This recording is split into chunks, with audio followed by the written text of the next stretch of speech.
marka daahirow adiga waxay ka tahay daarood nacab ay ka tahay anaa sida hadda lagu arkay anna saasan ku arkay habar gidir badan saasay ku arkeen hawiye badan abgaal badan saasay ku arkeen maxay cunuga dhalinyaro waaye ficiisu la tirsanaa ficiisu mataqaana la dagaalamooya ficiisu iska celinooya marka lil balil hadduu ninkan alkulistay lil balil alkulistay waay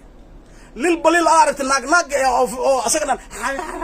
soo qaadana markino xashish amaarad xitaa asoo xashish soo dhirgo madax furan oo Facebook soo gala lil balil cunug allah wallahi bilaa ina beeshiga Nairobi wuxuu ku xabaan ku dhahay sharabada oo wuxuu xabay isku daraayo oo wallahi bilaa beeshiga oo lagu qufacayo cabi jir waxa waa drogisto waaye famkiisa ka fahmaysin lil balil drogisto waaye